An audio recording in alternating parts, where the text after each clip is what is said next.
The biggest secret wealthy people know is not how to make more money. It is how to stop money from running their life. That is a different game. Most people think the rich have some private investing trick, some special tax loophole, some hidden circle of information ordinary people never hear about. And sometimes they do have better information. Sometimes they do have better access. I am not naive about that, but that is not the deepest difference. The deepest difference is that most struggling people treat money like an emotional event, while stable people learn to treat it like a structure. That one difference changes almost everything. It changes how you earn. It changes how you spend. It changes what you panic over. It changes what you ignore. It changes what feels urgent and what can wait. It changes whether a raise improves your life or just disappears into your habits. That is why two people can earn similar incomes and live in completely different realities. One feels squeezed all the time, the other is not rich, maybe not even close, but somehow their life keeps getting steadier. They miss fewer payments, they make fewer desperate decisions, they carry less chaos. They are not always looking over their shoulder waiting for the next small emergency to knock the wind out of them. Most people see that and think they must make more money. Sometimes they do, but just as often, they are operating from a different order. That is what this video is about. Not fantasy, not overnight wealth, not pretending every working person can become some investor genius by next spring. I am talking about the deeper secret, the one that actually separates people who keep building from people who keep resetting. The wealthy do not just think differently about money, they put money in a different place in their life. They stop treating it like a source of identity, relief, and panic, and start treating it like a tool, a time multiplier, and a way of strengthening themselves before life has a chance to weaken them. There are three quiet shifts behind that, three dividing lines, and if you miss them, you can work for 30 years and still feel like the floor keeps moving underneath you. The first is this: stable people do not worship money, and they do not resent it either. They assign it a job. The second, they understand that the real battle is not over dollars, it is over control of time. And the third, before they try to look successful, they make themselves harder to break. Those three shifts sound simple. They are not, because every one of them cuts against the way ordinary people are taught to live. Let us start with the first divide. I call it the control divide. Most people have a confused relationship with money. They say they want more of it, but deep down they do not know what they believe about it. They want it and resent it. They chase it and judge it. They need it and feel guilty about wanting it. They tell themselves money does not matter. Right before losing sleep over bills, they say rich people are greedy, then wonder why their own ambition always feels weak and conflicted. That confusion is expensive because money does not behave well in the hands of someone who secretly dislikes it, fears it, worships it, or uses it to repair self-worth. If you want a brutal truth, here it is. A lot of people are not bad with money because they are stupid. They are bad with money because their emotions keep assigning money the wrong job. They use it to prove they are doing okay. They use it to soothe stress. They use it to avoid shame. They use it to feel less behind. They use it to keep peace in relationships. They use it to buy back dignity they should have protected in cheaper ways. That is not financial strategy. That is emotional outsourcing. And emotional outsourcing is expensive. I have watched people blow a tax refund in a weekend, not because they had no sense, but because for 2 days they wanted to feel like the pressure was off. I have watched a man upgrade his truck while carrying a credit card balance that should have kept him awake at night. I have watched women buy things they did not need because they were tired of feeling invisible. I have watched grown adults keep spending just enough to preserve an image while their actual structure was falling apart behind the drywall. That is what people miss. Money is not only arithmetic, it is role assignment. If you assign money the role of comfort, status, escape, apology, or self-respect, it will keep leaving your hands the moment life gets painful. If you assign it the role of tool, shield, and builder, it starts behaving differently. Because then you stop asking, what do I feel like doing with this? You start asking, what is this money supposed to do for me? That is how stable people think, not because they are cold, because they are clear. A hammer is a simple thing. You do not cry over it. You do not worship it. You do not resent it. You do not ask it to heal your loneliness. You pick it up and use it for the job. Money should be closer to that than most people allow. A dollar is not a celebration. A dollar is not a personality. A dollar is not proof that you matter. It is a worker, and if you do not put that worker on the right job, it will drift into the nearest emotional fire and disappear. This is where a lot of ordinary people get trapped. They do not have enough margin, so every dollar feels loaded, every dollar carries too much meaning. A grocery run feels heavy, a car repair feels insulting, a dinner out feels like relief, a paycheck feels both necessary and disappointing before it even clears. That kind of financial life makes people reactive, and reactive people make expensive choices. Most people think the rich have more discipline because they have more money. Sometimes it is the other way around. Sometimes they have more money because they stopped using money to medicate feelings that should have been handled some other way. That is the control divide. On one side, money is emotional. On the other side, money is assigned. And once money is assigned, something changes in a person. Impulse weakens, excuses weaken, appearances weaken, because structure begins to take over where emotion used to rule.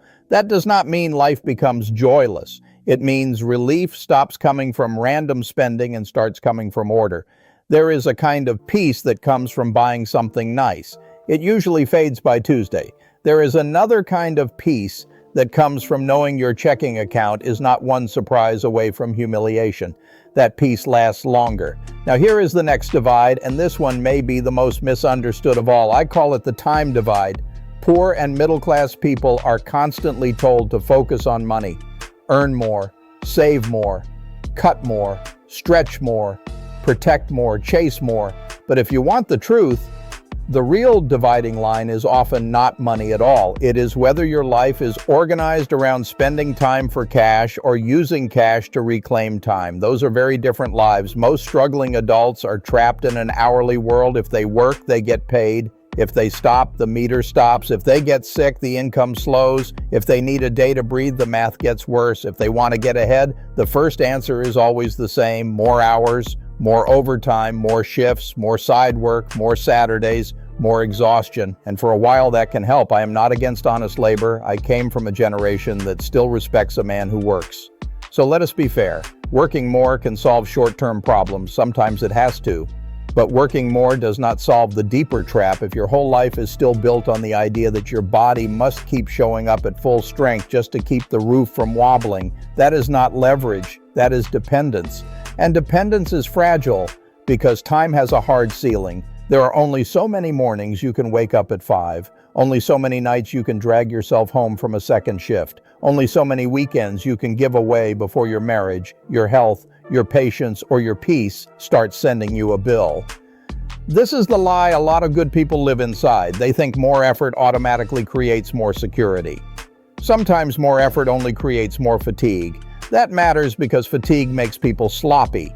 It shortens tempers, it weakens judgment, it makes convenience feel earned, it makes tomorrow's problem feel acceptable, it makes a man say, "To hell with it, I'll deal with it later," because he no longer has enough life left in him to keep making one disciplined decision after another. So the issue is not whether hard work has dignity. It does. The issue is whether hard work is buying you lift or only motion. There is a difference. A lot of people have plenty of motion, they do not have enough lift. They are driving, delivering, answering, covering, fixing, lifting, showing up, staying late, picking up shifts, and doing everything they were told responsible people do.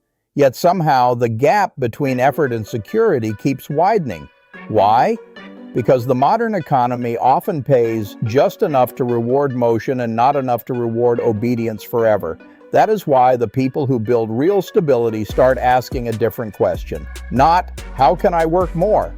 But how can I become harder to replace? How can I solve a problem fewer people around me can solve? How can I add one layer of value to the life I already have? That question changes the future. A warehouse worker who understands inventory systems becomes more valuable than a man who only lifts. A barber who understands client retention and local promotion owns more of his future than a barber who just waits for walk-ins. A nurse's aide who learns scheduling coordination and billing basics becomes harder to replace. A mechanic who learns customer communication and small business discipline stops being only labor and starts becoming leverage. A truck driver who learns dispatch logic and route optimization becomes more than a steering wheel with a pulse. That is the real difference. Wealthy people do not just chase money, they keep trying to separate income from raw effort. Sometimes through skills, sometimes through systems, sometimes through ownership, sometimes through investing, sometimes simply through decisions that reduce how much of their life must be sold just to keep breathing. That is what ordinary people miss when they hear phrases like "make money work for you." They imagine something glamorous: stocks, passive income, big moves, fancy language. Sometimes it is much smaller and much more practical than that. It can mean learning one skill that raises your usefulness. It can mean paying off the debt that keeps forcing you to sell more hours than necessary. It can mean building enough savings to stop saying yes to every bad shift out of fear. It can mean owning one simple asset that grows quietly while you sleep. It can mean saying no to the lifestyle inflation that keeps your labor trapped at full speed. The point is not magic. The point is this: if all your time belongs to your bills, your future never gets a chance to organize itself. And if your future never gets a chance to organize itself, you can be working hard for years without ever feeling like you own your own life. That is the time divide. On one side, time is consumed. On the other side, time is defended. The wealthy understand that money can be lost and earned again. Time cannot. That is why disciplined people are careful not only with what they spend, but with what they must keep doing to support what they spend. A bigger house can steal time. A flashy car can steal time. Bad debt steals time. Disorder steals time. Trying to look successful before becoming structurally safe steals time. And time, once stolen long enough, becomes life. Now, the third divide is the one that matters most over the long haul. I call it the self-investment divide. This is where a lot of people get the order backward. They think financial improvement begins when they can finally afford better things. Sometimes financial improvement begins when they stop trying so hard to look improved. The wealthy do not always become strong because they buy more assets first. Very often they become strong because they make themselves a better asset first. That means they invest in capacity, judgment, health, skill, endurance, clarity, relationships that sharpen them instead of draining them.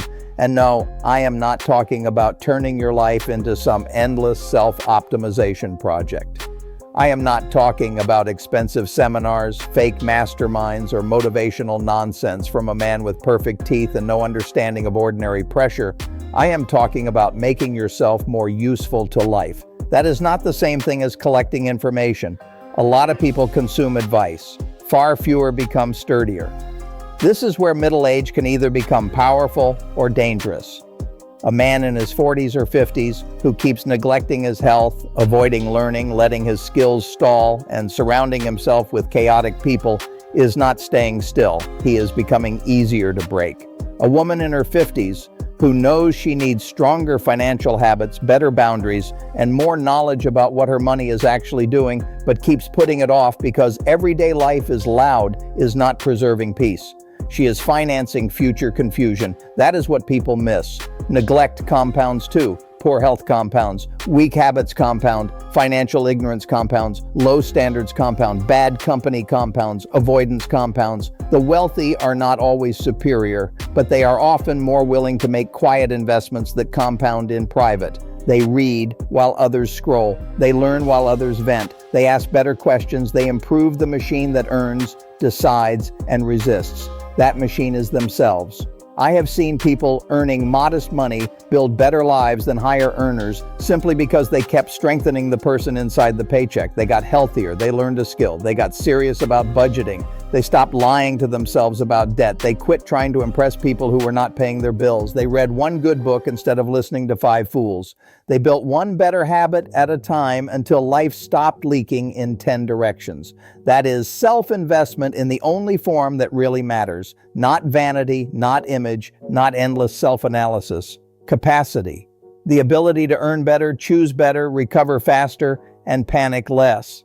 That is why the secret is bigger than money. Money in weak hands often disappears. Money in tired hands gets misused. Money in confused hands gets assigned the wrong purpose.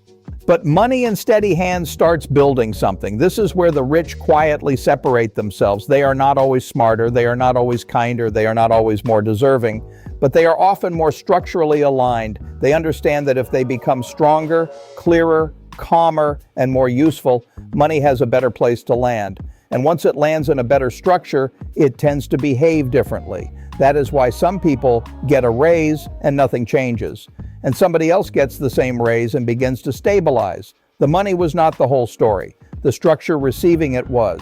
Now let me make this useful. If you are listening to this and feeling behind, do not reduce your whole life to one question: how do I make more money? That question matters. It is just too small by itself. Ask harder questions. What job have I assigned to money that money was never meant to do? Am I using spending for relief, identity, status, or self-respect?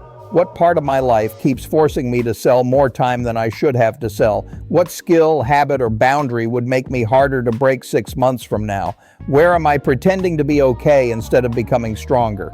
Those are better questions because they reach the mechanism. And once you can see the mechanism, you stop blaming luck for everything. You start seeing where the pressure enters. You start seeing where the leaks are. You start seeing which decisions feel small but quietly control the whole machine. Let me say something else that people do not hear enough. You do not have to become rich to benefit from rich thinking. That may be the biggest misunderstanding of all. A lot of people hear any conversation about wealth and immediately sort themselves out of it. That is for investors. That is for people making six figures. That is for people who got ahead earlier. That is not my life. That is a mistake. You may never own a private jet. Fine. Most people should not waste 5 seconds thinking about that. But you can absolutely learn to stop using money emotionally. You can absolutely learn to protect your time more fiercely. You can absolutely strengthen your earning capacity.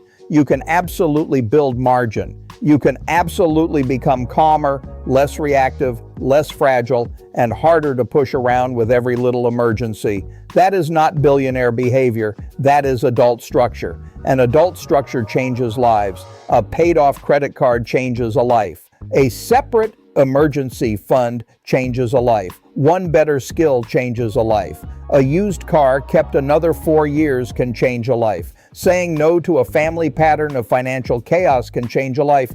$10 a day invested consistently for years can change a life. A person who stops performing stability and starts building it changes a life. Quietly, without applause, without looking impressive, without giving the neighbors much to talk about. That is how real financial change usually looks. Not glamorous, not dramatic, not sexy, just stronger. And strength matters because life is expensive in ways people do not plan for. Parents age, roofs leak, hours get cut, prescriptions cost more.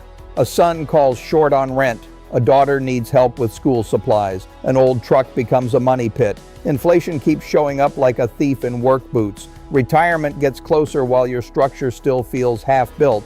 That is why rich thinking is not mostly about luxury. It is about preparedness. Preparedness is a form of dignity. So is order. So is saying, I do not need to look prosperous this month. I need to become harder to scare. That is a sentence more people should live by. Because fear is expensive. Fear makes people rush. Fear makes people finance things they should delay. Fear makes people hide. Fear makes people keep subscriptions they do not need because cancellation feels like admitting something. Fear makes people say yes to bad opportunities because they cannot tolerate uncertainty. Fear makes people avoid the truth because they are tired. And when fear organizes your finances, money becomes a series of reactions. But when structure organizes your finances, money becomes a series of assignments. That is the shift. The rich do not always have fewer problems. They often have better positioning. They have placed money where it belongs. They have treated time like something sacred. They have invested in the person who must carry the whole life. That is the secret. Not magic, not luck, not a hidden stock, not some mystical abundance chant. Order, quiet, disciplined, often boring order. That is what lets money start behaving differently. If you want a simple way to begin in this order. First, stop asking money to heal feelings it cannot heal. Second, look hard at where your time is being sold too cheaply or wasted too casually. Third, put something into yourself that makes next year's version of you more capable than this year's version. That might mean a course, a book, a certification, an emergency fund, a hard conversation, a budget you stop pretending to follow and actually follow, A debt payoff plan, more sleep, less status, better company, one Saturday a week spent building instead of escaping. That is how people leave the edge, not all at once. And usually not in ways that look exciting on the outside, but then one day they look around and realize something important. The bills still exist, but the panic is lower. The work still matters, but it no longer owns every ounce of life. Money still matters, but it is no longer sitting at the center of self-worth. They are not rich, maybe not even close, but they are not trapped the way they used to be. That is a real victory. And if you ask me, it is a more respectable one than a lot of flashy success people spend their lives pretending to have. Because in the end, the real secret wealthy people know is not how to impress the world. It is how to arrange life so the world has less power to push them around. That is what money is for. That is what discipline is for. That is what good habits are for. That is what self-investment is for, not performance. Protection, choice, breathing room, a little peace, a little order, a little less fear every year. That is wealth in its most useful form. And if you can understand that, really understand it, you do not need to wait until you are rich to start living differently. You can start now. So before you go, I would like to know, which of these three divides do you think keeps most people stuck the longest? Using money emotionally, selling too much time, or failing to invest in themselves early enough? Put it in the comments. I read those closely. And if this gave you language for something you have felt but never fully understood, subscribe to the channel. There is more ahead.